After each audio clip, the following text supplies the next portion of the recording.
నమస్తే. ప్రస్తుతం మనతో పాటు సీనియర్ జర్నలిస్ట్ జగదేవ్ గారు ఉన్నారు. ఆయనతో మాట్లాడదాం.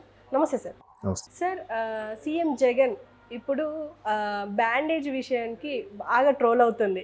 ఆ బ్యాండేజ్ తీస్తారా తీయరా అని చాలామంది బెట్టింగ్లు కూడా వేసుకుంటున్నారు ఈ సోషల్ మీడియాలో. తీస్తే 1000 రూపాయలు రా అని.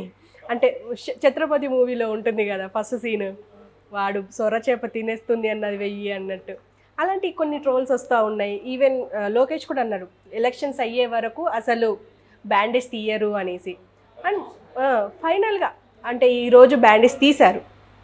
అయితే అంటే ఇది ఎలా ఉండబోతుంది అంటారు? అంటే బ్యాండేజ్ తీసే ముందు ఎలా ఉంది, ఇప్పుడు తీసాక ఎలా ఉంది అంటారు? జగన్మోహన్ రెడ్డి గారి ప్లాస్టర్ అది చాలా పెద్ద కామెడీ ట్రాక్ లాగా, డ్రామా ట్రాక్ లాగా ట్రోల్స్ అవుతున్నాయి. అంటే ఈ దెబ్బ తగిలింది కాదనట్లేదు, కానీ ఫస్ట్ దెబ్బ తగిలి నుంచి స్టార్ట్ చేస్తే అది 16నో 17నో జరిగినట్టుంది కదా. 17 జరిగితే ఆల్మోస్ట్ ఆల్ 10 days అయిపోయింది, పక్కన పెట్టండి. ఆ రోజు జరిగినప్పుడు జస్ట్ అట్లా గంటు పడినట్టుగా చూపించారు. జనరల్గా గంటు పడితే ఏం చేస్తారు, అది చిన్న టింక్చరో లేదంటే ఏదో ఆయింట్మెంట్ రాసి జస్ట్ అచ్చి వదిలేస్తారు. అసలు సామాన్యులు ఏం చేస్తారు, దెబ్బ తగిలితే ఉమ్ముతడి పెట్టి వదిలేస్తారు, పసుపు.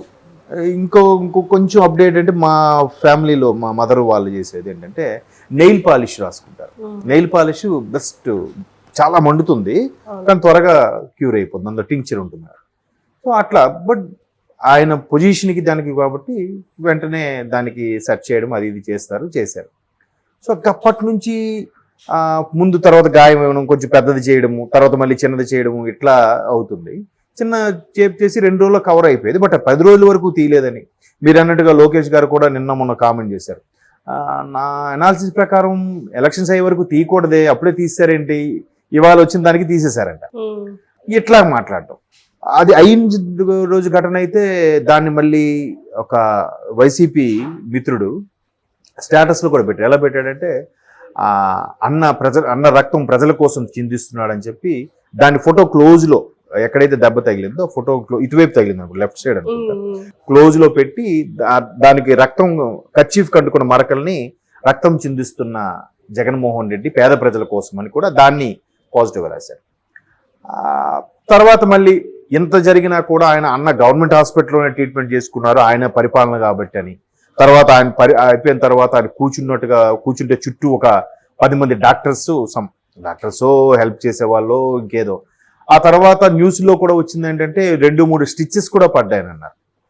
సో స్టిచెస్ పడాయి అనుకుంటే, స్టిచెస్ పడితే అప్పుడే గాయం మానదు. ఒకవేళ గాయం మానినా ఇట్లా స్టిచ్ ఏదైతే ఉంటుందో అది 3 లైన్లా కనిపిస్తుంది. అది మెల్లమెల్లగా కొంతమందికి శరీర తత్వం బట్టి కూడా 6 నెలలకో సంవత్సరానికో గాయం మెల్లగా మారుతుంది. మరి ఇప్పుడు ఈ రోజుకి 10వ రోజుకి వచ్చేసరికి తీసేశారు అంటే గాయం మారితే స్టిచెస్ అయినా కనబడాలి, లేదు కనబడట్లేదు మేకప్ అని వేశారు.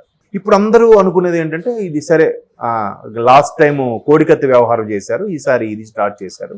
బట్ అప్పుడు ఎంతవరకు సానుభూతి వచ్చిందో తెలియదు, కానీ ఇప్పుడు మాత్రం భలే ప్లే చేస్తున్నారు అన్నట్టుగా ట్రోల్స్, నవ్వుకోవడం, వెటకారం అయిపోయింది.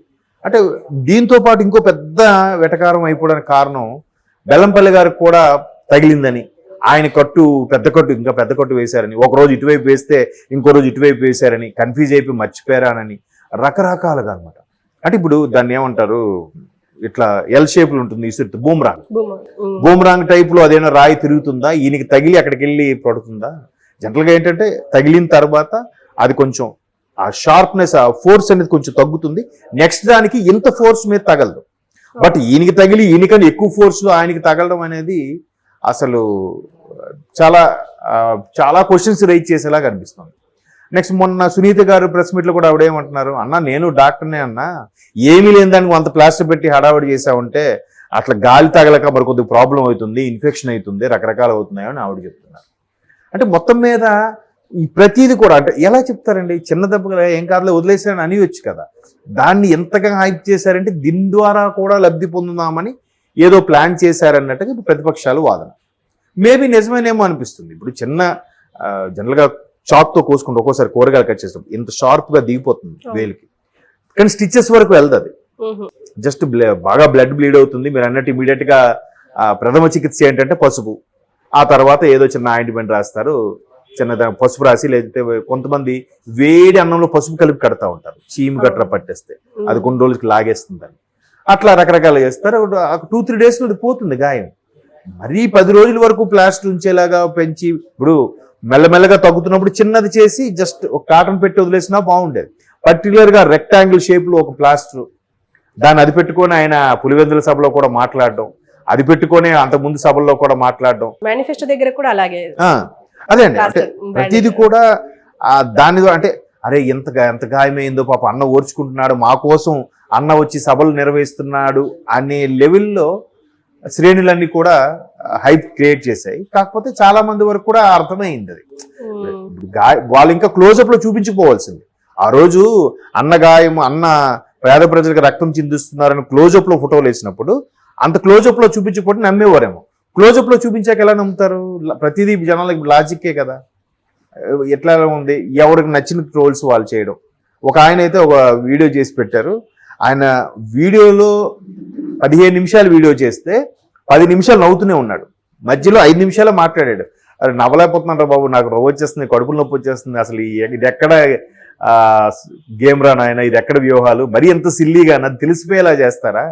అప్పుడు కూడా కోడికత్తి వ్యవహారం కూడా ఇప్పుడు ఆ తర్వాత ఆ తర్వాత కూడా ప్రూవ్ చేసుకోలేకపోయారు. ఇప్పుడు ఆ కోడికత్తి శ్రీని అనే అబ్బాయికి పనిష్మెంట్ ఇవ్వలేదు, శిక్ష విధించలేదు, బెయిలు ఇవ్వలేదు. ఆఖరికి ఏ నేరము, ఇప్పుడు ఆడి నిజమే వచ్చాడు, నేరం మోపాడికి శిక్ష విధించండి. కాబోయే ముఖ్యమంత్రి స్థాయి వ్యక్తికి ఇట్లా చేశాడు, ఎవరికైనా హత్యా ప్రయత్నమే నేరమే. ఆ సెక్షన్స్ ఏముంటే బనాయించేది, కేసు వేయండి, చేయలేదు, బెయిలు ఇవ్వలేదు. ఆడి కోర్టు కేసు తీర్పులు ఉన్నప్పుడు ఈయన వాయిదాకే నేను వెళ్ళి మాట వాంగ్మూలం ఇచ్చాడా చెప్పాడంటే ఈయన వెళ్ళలేదు ముఖ్యమంత్రి స్థాయిలో. పైగా టైం లేదు, 5 ఏళ్లలో అంత బిజీయే. మరి ఏమైంది అంటే అది ఫ్లాప్, అది తెలిసిపోయిందని తెలిసాక కూడా మళ్ళీ ఇప్పుడు ఇది ఎలా ప్లే చేస్తారు అంటే ఎట్లా ఉందంటే ఎవడేమనుకుంటే మాకు సంబంధం లేదు. మేమంటే పడి చచ్చే గొర్రెలు ఉన్నాయి, మేమంటే పడి చచ్చే ఫ్యాన్స్ ఉన్నారు. మా స్థాయిలో మా దగ్గర ఉంటే మీ స్థాయిలో మీకు ఉంటాయి. ఈవెన్ కొంతమంది ఏడ్చారు కూడా. అవునా? అది నేను చూడలేదు. అంటే శ్రీరెడ్డి, శ్రీజారెడ్డి ఒకరు ఉంటారు ఆవిడ, అండ్ చిన్న పిల్లలు కూడా, వాళ్ళు కూడా ఏడ్చారు. అంటే జగన్ అన్నకి ఏమన్నా అయ్యి ఉంటాయి అని చెప్పేసి. మరి అలా మాట్లాడితే ఇంకా ఏం మాట్లాడతాం, నో కామెంట్. ఎందుకంటే మీరు గొర్రెలు అన్నారు కాబట్టి నేను చెప్పాల్సి వచ్చింది. అంటే ఇప్పుడు గొర్రెలని అనడానికి కారణం ఏంటంటే పిచ్చి ఉండొచ్చు కానీ పిచ్చా ఉంటుంది జనాలకి. కొంతమంది అభిమానులకి ఎట్లా ఉంటుందంటే ప్రతిదీ కూడా పర్సనల్గా తీసేసుకోవడం. ఇప్పుడు సినిమా ఉంది, ఈ సినిమా హీరో ఉన్నాడు, రిలీజ్ అయ్యింది, ఆ రిలీజ్ అయినప్పుడు కూడా రిలీజ్ రోజు చూసేయాలి, ఆ మెడలో చైన్లు తాకట్టు పెట్టేసి వెళ్ళిపోవడం, లేదంటే వాడి బైక్ అమ్మేసి వెళ్ళిపోవడం. చూడకపోతే చచ్చిపోతారా అంటే అలా వెళ్ళిపోతుంది అనమాట పిక్చర్ స్థాయిలో. ఇప్పుడు ఇంతకుముందు ఇదే రాయి చంద్రబాబు గారు వాడి మీద ఇచ్చినప్పుడు కూడా ఏమన్నారు, అందులో ఒక మంత్రి ఆయన పావురమా పెట్ట రాయితో కూడా చచ్చిపోతాడా, హత్యాప్రయత్నమా ఇది అని అన్నారు. అంతకుముందు ఇంకో మంత్రి అన్నాడు ఏముంది రాళ్ళు దాడి వీళ్ళే మనుషులు పెట్టి చేయించుకున్నారేమో అని అన్నాడు. ఇప్పుడు అవన్నీ కట్ చేస్తే వీళ్ళకి కూడా వాళ్ళకే ఆపాదించబడుతున్నాయి కదా, 1,000 చూపిస్తే 3,000 వస్తున్నాయి కదా. అలాగా రకరకాలుగా ట్రోల్స్ అవుతున్నాయి, అయినా కూడా పట్టించుకోవట్లేదు. అసలు సినిమా వాళ్ళకన్నా వీళ్ళే పెద్ద యాక్టర్లు ఏమో అనిపిస్తుంటుంది అసలు. అరే వీళ్ళు తెలిసిపోయిందే, అయ్యో ఈ మధ్యన ఒక విషయం కూడా ట్రోల్ అవుతుంది, తెలిసిపోయిందా అంటాడు కదా లారెన్స్ అదే సినిమాలో. సో అది పెట్టి ట్రోల్స్ చేసిన తెలిసిపోయినా మాకు కాదు, మేము అలాగే ఎంత బాగా పెర్ఫామ్ చేస్తారంటే ఇదేం మాకు చెవిలో పడలేదు, మాకు దీని నుంచి ఏం తెలియదు, మాకు జరిగిందంతా నిజమే అని అనుకోవాలన్నట్టుగానే ఇంకా అలాగే బిహేవ్ చేసేస్తూ ఉంటారు. అది చూసే వాళ్ళు కూడా జై జయధ్వానాలు పలుకుతారు, మాట్లాడతారు, చాలా సిల్లీగా అనిపిస్తుంటుంది. అరే ఏముందరా బాబు, అంటే వీళ్ళకి నిజంగా డబ్బులు ఇచ్చి మేనేజ్ చేస్తున్నారా, నిజంగా వాళ్ళ అభిమానంతో వచ్చారా, లేకపోతే గుడ్డిగా ఫాలో అయిపోతున్నారా అనేది ఒక అనుకోకుండా ఒక రోజు ఒక సినిమా వచ్చింది, మీరు చూసారు లేదు, చంద్రశేఖర్ రెడ్డి. అది నిజంగా ఎక్స్ట్రాడినరీ స్క్రీన్ ప్లే సినిమా.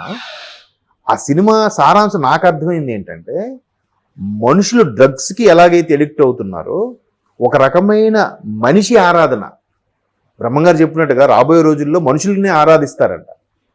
ఆ మనిషి ఆరాధన ఎక్కువైపోతుంది, మనిషిని మనిషిలా చూడకుండా అభిమానించవచ్చు, ప్రేమించవచ్చు, ఆరాధించే స్థాయికి వెళ్ళిపోతున్నాడు. దేవుడు, ఇంద్రుడు, చంద్రుడు అన్నట్టుగా అందులో కూడా అలాగే ఉంటుంది. ఒక వర్గము వాడు ఏదో చెప్పిందని వాడిని ఆరాధిస్తూ వాడు గుడ్డిగా వీడు మన కట్టకట్టుకుని స్వర్గానికి తీసుకెళ్తాడని చెప్పి నమ్మేసి వాళ్ళు అక్కడ ఆ పూజలు చేస్తున్న టైంలో ఈ హీరోయిన్ వెళ్ళి దాన్ని భగ్నం చేస్తుంది. డ్రగ్స్ ఎవడో తెలియకుండా డ్రగ్ ఇచ్చేస్తే దాన్ని ఎడిక్ట్ అయిపోయి అట్లాగా ఆ పూజని భగ్నం చేస్తుంది. ఇంకా వాళ్ళందరూ ఈ అమ్మాయిని చంపాలనుకుంటారు. అలా క్లైమాక్స్ లో అదే అంటాడు హీరో, సొసైటీలో ఎంతమంది పిచ్చోళ్ళు ఉన్నారా, ఫ్రీగా తిరిగేస్తున్నారా వీళ్ళందరూ అన్నట్టుగా. అంటే ఎవడు నమ్మకం వాడిది కాదనట్లేదు, కానీ అంత పిచ్చ స్థాయికి వెళ్ళిపోయి బిహేవ్ చేయడం, మనుషుల్ని ఆరాధించడం, వాళ్ళు ఏం చేసినా అబ్బా కరెక్టేరా, పాపం నిజంగా తగిలి ఉంటుందిరా, లేకపోతే అన్ని రోజులు పెట్టుకొని తిరగడరా, అయ్యో పాపం అని మీరు అన్నట్టు ఏడ్చేవాళ్ళు. ఇదేమిటి అంటే ఇది కూడా రాజకీయ లబ్ధి కోసమే, ఇది కూడా మైలేజ్ కోసమే. మరి అలా మీరు అన్నట్టు ఆ ట్రోల్స్ ఏడుపులో చూస్తే ఒక్కోసారి అనిపిస్తుంటది. సరే అందుకే అంటున్నాను, ఏ చేసినా మారాల్సిన ముందు మనుషులే. వీళ్ళు ఉన్నంత వరకు వాళ్ళు అలా చేస్తూనే ఉంటారు. అరే మీరు నేను ఆడిస్తాను చూడరా అన్నట్టుగా అలా ఆడుతూనే ఉన్నారు. Okay sir, thank you.